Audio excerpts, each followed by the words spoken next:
Today we're covering 3 of my favorite advanced exercises for those of you dealing with knee pain associated with going downhill with your hikes, with your backpacking, and with your running too. We're going to use something simple like a cinder block here. You can follow along. Reps and sets are generally around like 3 to 4 sets to tissue. I'll say tissue failure, but it's going to get it pretty close. The first one here is called a step down. Now it's supposed to be very slow.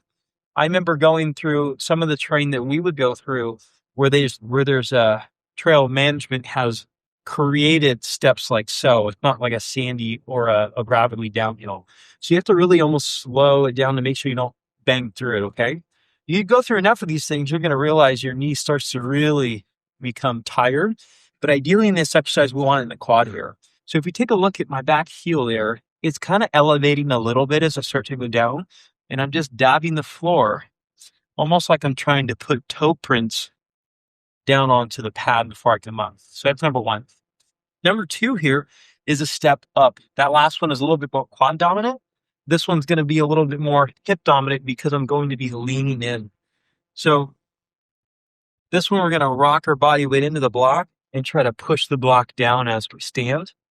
Same thing with that back foot. We're just going to be very, very light with our dabbing of the pads of the toes on the ground.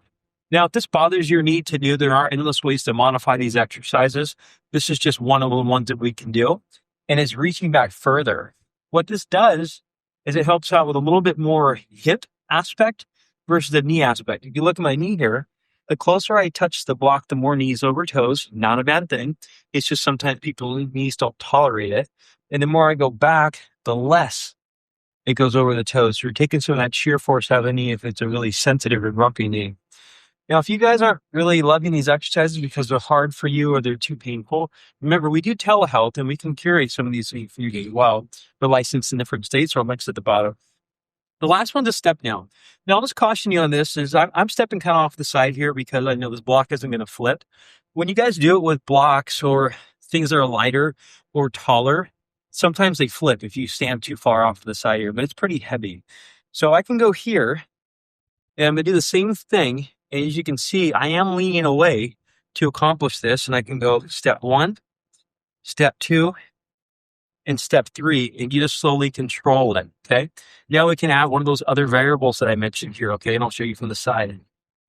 Now I can do it dabbing here, or I can dab here, but here. So this is more hip dominant.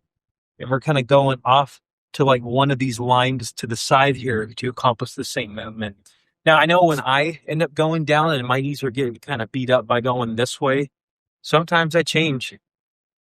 But also, too, as you can see in some of our other videos, you can use hiking poles, or you can just get down to find a rock somewhere and put leverage into your hand to help out with that. So if you guys are struggling and not feel like you're going to get to your summer trip, your plan, reach out to us. We can help you build some of this strength in your knees and hips to make it so you can actually do your trip.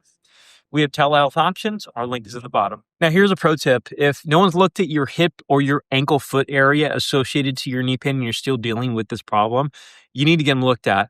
A lot of times the knee is at the will of the excessive load which is placed in it because of the hip or the ankle foot not working super well. So in the following videos that we have, I'm going to show you some of the ways that we can look at the foot and ankle as well as the hip too.